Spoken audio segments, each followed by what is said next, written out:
नमस्कार.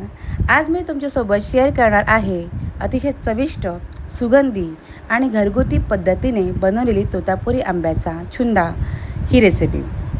उन्हाळ्याच्या दिवसात आंब्याचा हा गोड चटपटीत पदार्थ लहानांपासून मोठ्यांपर्यंत सर्वांनाच आवडतो. चला तर मग बनवूया आंब्याचा छुंदा. सर्वप्रथम मी 3 आंबे घेतलेले तोतापुरी. ते स्वच्छ धुवून घेतलेले आहेत. आंबे स्वच्छ धुणे खूप गरजेचं असतं, कारण सालीवरती खूप धूळ असते, तसेच इतर काही घटक असू शकतात. त्यानंतर आंब्याची साल काढून घेतली आणि किसणीच्या साहाय्याने आता किसून घेते.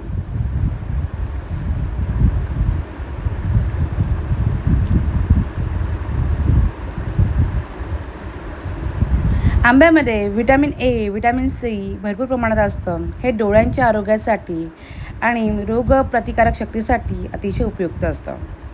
आंब्यामधील अँटीऑक्सिडंट शरीराला फ्री रॅडिकलपासून संरक्षण देण्यास मदत करतात. म्हणून आंबा हा खूपच उपयुक्त असं फळ आहे.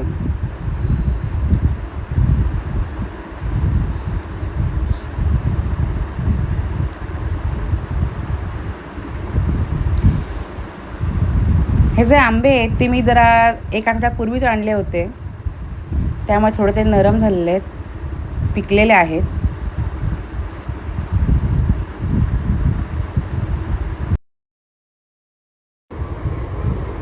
आता आंबा ऑलमोस्ट किसून झालेला आहे. थोडे तुकडे राहिले होते, ते मी बारीक कापून घेतले.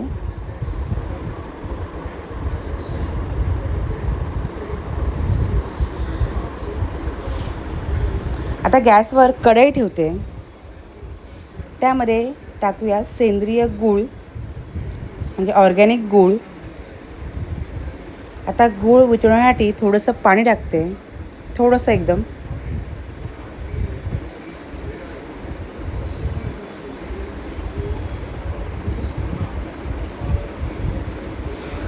हा 1 किलो गूळ आहे. 1 किलो आंबे होते म्हणून 1 किलो गूळ घेतलेला आहे. पाण्यामुळे तो गूळ आता वितळलेला आहे. आता गुळाचा छान असा पाक तयार करून घेते. गुळाचा पाक बनवताना सतत हलवत राहणे महत्त्वाचं असते, त्यामुळे गूळ खाली चिकटत नाही. आता पाक तयार झाल्यानंतर त्यामध्ये टाकते वेलची, थोडं केसर आणि गुलाबाच्या पाकळ्यांची आणि जायफळ याची मी एक पावडर बनवलेली आहे, ती टाकते. ही आहे वेलची, केसर, गुलाबाच्या पाकळ्या आणि जायफळ याची पावडर. ही पावडर मी चहामध्ये पण वापरते. गरमीमध्ये ही पावडर खूपच चांगली संतुलित अशी चहाचा मसाला आहे तो. आता हा मी पाकामध्ये टाकलेला आहे. आता याचे पण तुम्हाला मी बेनिफिट सांगतेच. त्याला अप्रतिम अशी चव येईल आणि त्याचा कलर पण छान असा केसर रंग येईल केसरमुळे. आता आपण यात टाकूया किसलेला आंबा आणि हे सर्व साहित्य एकजीव करून घेऊया. मंद आचेवर सतत हलवत आणि शिजवत राहिले तर जसा आंबा आणि गुळाचं पाक एकत्र शिजू लागेल, तसा जसा छुंदा हा घट्ट होऊ लागेल आणि त्याचा सोनेरी असा गोल्डन रंग दिसेल, गोल्डन ब्राउनिश रंग. कारण हा गूळ जो आहे तो ऑर्गॅनिक गूळ आहे, त्यामुळे तो ऑलरेडीच ब्राऊन असतो. आणि आपण टाकला आहे केसर, त्यामुळे केसर आणि गुळाचा रंग असा ब्राऊन रंग हा छुंद्याला आलेला आहे. काही वेळाने आपल्याला स्वादिष्ट असा सुंदर सुगंधी आंब्याचा छुंदा हा तयार झालेला मिळतो. आता हा ऑलमोस्ट तयार झालेलाच आहे. यात आपण जो गूळ वापरला, ऑर्गॅनिक गूळ, सेंद्रिय गूळ, हा साखरेपेक्षा चांगलाच असतो आणि हा एक साखरेला एक चांगला पर्याय आहे. यामध्ये लोह, कॅल्शियम आणि इतर काही खनिजे असतात. गूळ शरीराला नैसर्गिक ऊर्जा देण्यासाठी मदत करतो. वेलची आपण टाकली, ती पचनक्रिया सुधारण्यास मदत करते.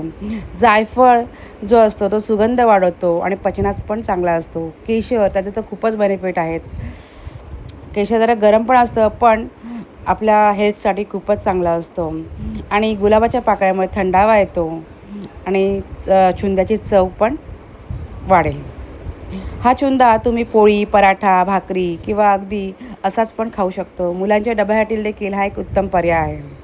मला आशा आहे की रेसिपी तुम्हाला नक्की आवडली असेल. जर आवडली असेल तर व्हिडिओ लाईक करा, शेअर करा आणि आपल्या कुटुंबापर्यंत पोहोचवा. पुन्हा भेटूया अशाच आरोग्यदायी आणि चविष्ट रेसिपीसोबत.